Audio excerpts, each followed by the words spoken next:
ہم نے اسپیکر صاحب سے ریکویسٹ کی گورنمنٹ کی طرف سے اور چیف منسٹر صاحبہ کی طرف سے بھی تھا کہ اسپیکر صاحب نظر ثانی کریں اور ان کی بڑی مہربانی ہے کہ انہوں نے نظر ثانی کی.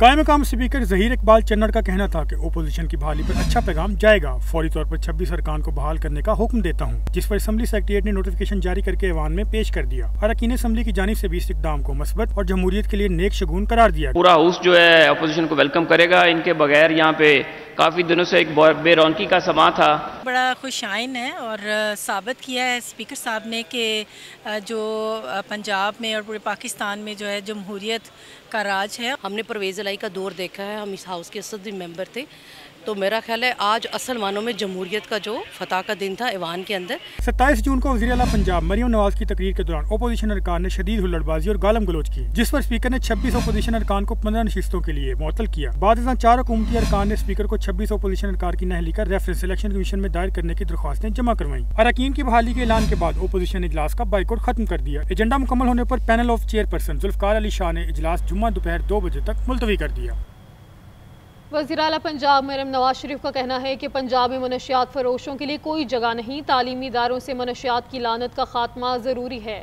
صوبے کو منشیات سے پاک کرنے کے لیے ہر ممکن اقدامات اٹھائے جائیں گے. پنجاب کے تمام ڈویژنز میں انسداد منشیات فورس کو فعال بنایا جا رہا ہے. پنجاب کے دیرینہ مسائل کا حل یقینی بنا رہے ہیں. محنت اور لگن کے ساتھ اتنے کم عرصے میں اتنی بڑی کاؤنٹر نارکوٹک فورس جو ہے وہ کھڑی کر دی ہے, اور بہت پروفیشنلی اس کو انہوں نے پورا آرگنائز کیا ہے. اور جو میں باڈی لینگویج دیکھ رہی ہوں, جو سلیکشن آف پرسنل میں دیکھ رہی ہوں, تو مجھے یقین ہو گیا ہے کہ انشاءاللہ تعالی چند